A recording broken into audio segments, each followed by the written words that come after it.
Mid pumping tentang lamaran pekerjaan. Surat lamaran pekerjaan. Secara umum, surat lamaran pekerjaan, lamaran kerja itu dapat didefinisikan sebagai surat yang dibuat oleh pelamar kerja yang ditawarkan oleh pihak lain, baik perseorangan, perusahaan, maupun instansi pemerintah. Pendekatan AIDA atau prinsip-prinsip dalam surat lamaran kerja. Yang pertama ada attention atau perhatian. Bagaimana Anda menarik perhatian perekrut sejak awal. Yang kedua ada interest atau minat. Bagaimana Anda membuat perekrut tertarik dengan kualifikasi Anda. Yang ketiga ada desire atau keinginan. Bagaimana Anda meyakinkan perekrut bahwa Anda adalah kandidat yang tepat. Dan yang keempat ada action atau tindakan. Apa yang Anda harapkan terjadi selanjutnya. Pengorganisasian surat lamaran kerja. Yang pertama ada paragraf pembuka. Di dalam paragraf pembuka itu ada tujuan utama, ada sumber informasi lowongan, dan pernyataan singkat ketertarikan. Nah, yang kedua ada paragraf pertengahan. Di dalamnya ada pendidikan, ada pengalaman kerja, sikap, minat, aktivitas, dan kualitas. Dan yang ketiga ada paragraf penutup. Ucapan terima kasih, harapan untuk diterima di perusahaan yang dilamar, pernyataan bahwa surat lamaran dibuat dengan sebenar-benarnya, salam penutup, tanda tangan, dan nama lengkap.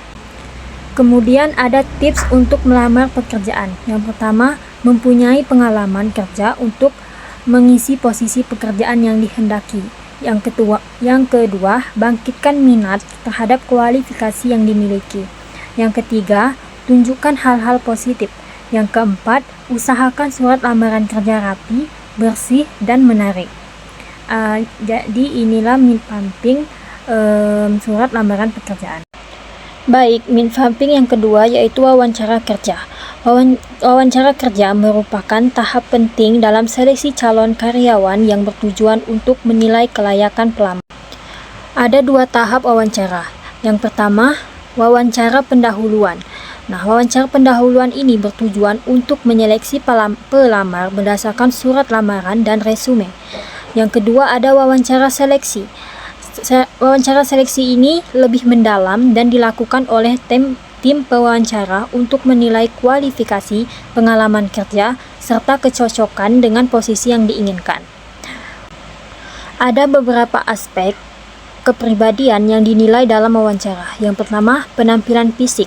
Yang kedua, gerak-gerik dan sopan santun. Yang ketiga, nada suara. Yang keempat, rasa percaya diri. Yang kelima, inisiatif dan kebijaksanaan. Yang keenam, ekspresi wajah. Yang ketujuh, sikap tanggap dan kerjasama. Yang kedelapan, kemampuan berkomunikasi. Yang kesembilan, sikap terhadap pekerjaan. Dan yang kesepuluh, selera humor. Ada hal yang harus dihindari dalam wawancara. Yang pertama, datang terlambat. Yang kedua, menjawab pertanyaan dengan ragu-ragu atau terlalu banyak Yang ketiga, membicarakan hal negatif tentang pekerjaan atau atasan sebelumnya. Yang keempat, berbohong atau melebih-lebihkan kemampuan. Nah, sebaliknya ada hal yang sebaiknya dilakukan dalam wawancara. Yang pertama, persiapan diri dengan baik. Yang kedua, datang tepat waktu. Yang ketiga, berbicara dengan jelas dan percaya diri. Yang keempat, tunjukkan antusiasme terhadap pekerjaan. Dan yang kelima, ajukan pertanyaan. Baik, mid pumping yang ketiga yaitu laporan singkat. Karakteristik laporan singkat yaitu laporan singkat lebih menekankan pada tubuh atau body laporan yang mencangkup pembukaan, hasil temuan, bahasan, dan bagian penutup. Membuat laporan bisnis yang baik. Tujuan mengembangkan suatu laporan adalah membuat informasi sejelas mungkin dan memberikan yang ingin diketahui tanpa kurang dan lebih. Meskipun suatu laporan memiliki berbagai jenis, paling tidak harus memiliki 3 hal, yaitu yang pertama, informasi akurat, yang kedua, isinya menunjukkan pertimbangan penulisan yang baik, dan yang ketiga, format dan gaya dan organisasi sesuai dengan kebutuhan pembaca. Kemudian ada perencanaan laporan singkat. Perencanaan dalam penulisan laporan bisnis memiliki arti yang penting bagi pencapaian tujuan suatu organisasi. Perencanaan yang disiapkan dengan baik pasti akan menghasilkan laporan yang juga baik. Dalam merencanakan suatu laporan, laporan singkat ada beberapa hal yang perlu diperhatikan, antara lain ada pembaca, tujuan, dan subjek laporan. Baik, ya. Kemudian penentuan struktur dasar. Yang pertama, informasi apa yang seharusnya dimasukkan. Apakah semua data akan dimasukkan atau Anda ingin mengeliminasi beberapa data? Yang kedua, pendekatan psikologis apa yang sesuai dengan pembaca tertentu. Apakah Anda menggunakan direct order atau indirect order? Kemudian yang ketiga, metode apa yang Anda gunakan agar materinya jelas dan meyakinkan. Apakah Anda menggunakan peorganisasian suatu topik atas dasar tingkat pentingnya, urutan, kronologis, lokasi, atau kategori, atau apakah Anda mengorganisasikan ide Anda menurut argumen yang logis. Kemudian, peorganisasian laporan singkat. Peorganisasian aktivitas personal yaitu proses merencanakan, mengatur kegiatan, dan mengatur kegiatan untuk mencapai tujuan pribadi. Tujuannya yaitu meningkatkan efisiensi dan produktivitas, mengurangi stres, juga memastikan waktu digunakan dengan baik. Baik, mid-vamping yang keempat yaitu teks negosiasi. Teks negosiasi adalah proses sosial di mana di pihak atau lebih dengan kepentingan yang berbeda berusaha untuk mencapai kesepakatan yang saling menguntungkan. Setiap pihak akan berusaha untuk mencapai tujuannya dalam teks negosiasi. Kemudian ada proses negosiasi. Yang pertama, tahap perencanaan. Tahap perencanaan negosiasi membutuhkan 3 tugas utama, yaitu merencanakan sasaran negosiasi Anda, memutuskan strategi Anda, dan memperjelas proses bernegosiasi. Yang kedua, tahap implementasi. Tahap implementasi merupakan tahap penerapan atau tindakan yang diperlukan agar mencapai sukses dalam bernegosiasi. Yang ketiga, tahap peninjauan negosiasi.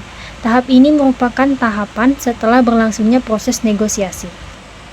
Menurut Hartman, ada beberapa hal penting yang perlu diperhatikan dalam keterampilan bernegosiasi. Yang pertama, persiapan. Yang kedua, memulai negosiasi. Yang ketiga, strategi dan teknik. Yang keempat, kompromi. Yang kelima, menghindari kesalahan taktis. Dan yang keenam, persiapan yang baik. Yang ketujuh, berlatih. Yang ke-8, menggambarkan posisi Anda.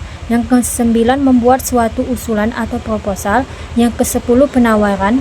Dan yang terakhir, persetujuan. Baik, ada beberapa tipe negosiator. Yang pertama, negosiator curang. Yang kedua, negosiator profesional. Yang ketiga, negosiator bodoh. Yang keempat, negosiator naif. Inilah mid-vamping teks negosiasi.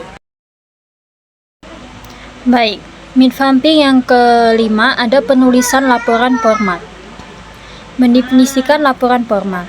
Dalam menulis suatu laporan, baik itu laporan informasional maupun analitis, tahap pertama adalah mendefinisikan masalah Anda. Anda harus memutuskan informasi apa yang Anda melakukan untuk dapat menyelesaikan suatu laporan. Kemudian ada kerangka untuk analisis. Yang pertama, mengembangkan struktur yang logis. Yang kedua, aturan pembagian. Yang ketiga, menyusun kerangka pembuka. Kemudian menyusun rencana kerja. Suatu rencana kerja formal umumnya mencangkup beberapa hal seperti berikut. Yang pertama, permasalahan yang dihadapi. Yang kedua, maksud dan skop investigasi Anda. Yang ketiga, pembahasan atas urutan tugas. Yang keempat, telaah atas pekerjaan proyek, jadwal, dan sumber-sumber yang diperlukan. Melakukan penelitian. Yang pertama, sumber-sumber primer. Ada 4 cara untuk mengumpulkan data primer yang memberikan dokumen-dokumen, observasi, survei, dan melakukan eksperimen. Yang kedua, sumber-sumber sekunder. Ada beberapa alasan yang melatar belakangi mengapa orang menggunakan sumber-sumber sekunder, yaitu melalui jasa online atau jaringan internet.